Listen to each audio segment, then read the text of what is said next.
तो इस typical flag breakout को आप कैसे प्ले करेंगे? ये कोई इंटरडे ट्रेड नहीं है, इसके लिए आपको शायद कुछ समय बैठना पड़े, बट 727 पे आपका आउटलुक क्या है?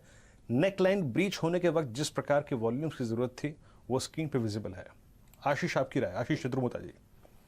बिल्कुल वीरेन, तो बहुत ही प्रॉमिसिंग चार्ट है और 7 लाख 8 लाख के वॉल्यूम इस स्टॉक में होना अपने आप में बहुत एक स्ट्रॉन्ग इंडिकेशन देता है। फ्लैग का ब्रेकआउट हो चुका है। स्टॉप लॉस लगाइए 710 रुपए का। मेरे हिसाब से पहला टारगेट 780 का बनेगा और ये 780 पे रुकेगा नहीं। मेरे हिसाब से 780 के लेवल्स को क्रॉस करके कहीं ना कहीं 830 840 की ट्रेजेक्ट्री दिखा सकता है। तो मौजूदा स्तरों से मैं समझता हूँ 100 से 110 रुपए की तेजी जो है वो इंडिया ग्लाइकोल के स्टॉक में देखने को नजर आएगी।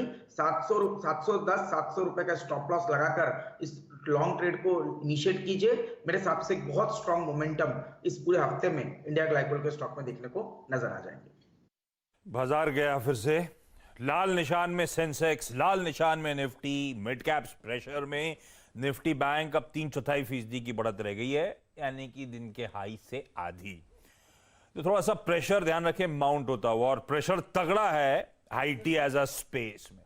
सिर्फ दिग्गजों की बात करूं तो HCL tech 4.5%, Wipro 3.25%, tech Mahindra 3% से ज्यादा, इन्फोसिस 2.5% नीचे।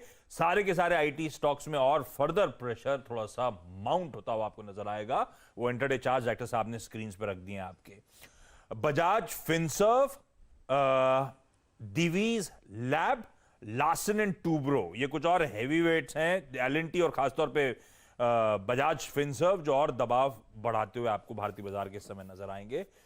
तो थोड़ा सा मूड बिगड़ता हुआ दीवान साहब ने, लेकिन दीवान साहब आपके आखिरी आंसर के बाद वो मौका नहीं मिला, तो वो अभी दिमाग में तो सवाल जरूरी था। आपने कहा सेक्टोरल चर्निंग हो रही है, वो बड़ा विजिबल है, बिल्कुल ठीक है। आईटी ठंडा पड़ा तो बैंक चलने लगे।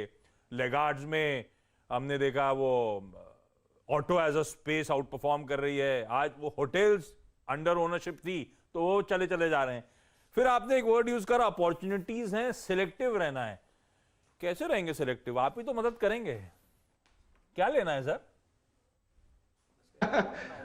नहीं आशीष, आपके शुक्रवार को जो 12:30 का प्रोग्राम आता है वो मैं तो उसकी वेट करता हूं कि उसमें कहीं ना कहीं आप कोई पकड़ लेते हैं थीम जो नेक्स्ट वीक बिल्कुल चलना शुरू हो जाती है। तो लॉन्ग टर्म इन्वेस्टर हूं तो मुझे तो लंबी अवधि की आइडियाज आप ही देते हैं।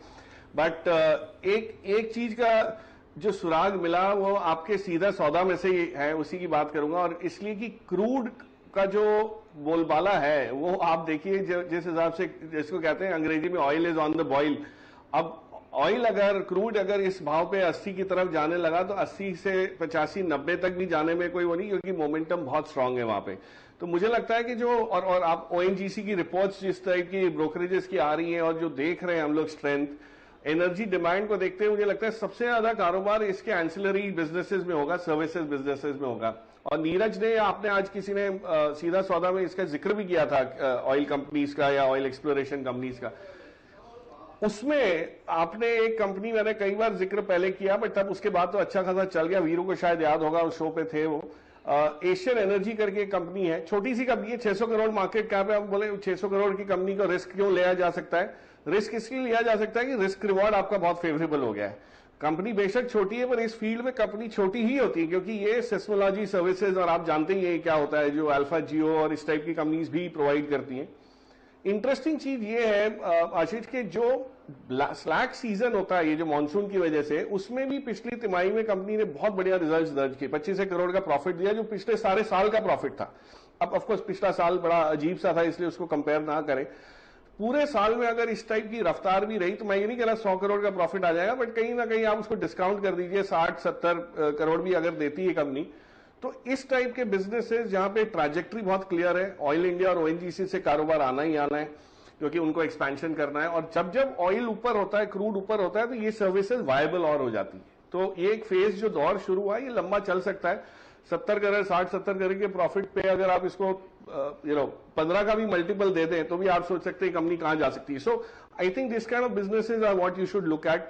अब रोटेशन नेक्स्ट जो है वो ऑयल पे आना है, ऑयल डेरिवेटिव्स पे आना है, तो उसमें ध्यान दिया जा सकता है, पर थोड़ा लंबी अवधि के साथ ही लिया जाए तो आप इसमें पैसा कमाएंगे। एशियन एनर्जी सर्विसेज, इसको रडार पर रखिएगा। ऑयल की सुबह से चर्चा हो रही है। नीरज वाजपेयी की तो आधी टीम पूरी कच्चे तेल पे डिपेंडेंट स्टोरीज थी। अच्छा आउट परफॉर्मेंस दिखा रही है पॉकेट। कच्चा तेल ब्रेंट ऑलमोस्ट 80 के लेवल 79 को ब्रीच करके इस समय भी कामकाज करता हुआ नजर आएगा। ऐसे में इस तरह के स्टॉक्स हैं जो सिस्मिक सर्वे वगैरह करती हैं अलाइड एक्टिविटीज में, उन स्टॉक्स को आप रखिए। यहां पे क्विकली छोटे सा ब्रेक का समय हो गया है, लेकिन अभी तो एक्शन शुरू हुआ है शो में। ब्रेक के उस पार सुमित आपको आपकी स्क्रीन पे नजर आएंगे। आज का इक्का, उस पर चर्चा होगी। रचना भोपाल से जुड़ चुकी हैं और साथ साथ बीकानेर से आपको आपकी स्क्रीन पे चंदन नजर आएंगे। इन दोनों से इस समय की बढ़िया, अच्छा चंदन सॉरी बॉम्बे आ गए, तो बॉम्बे से चंदन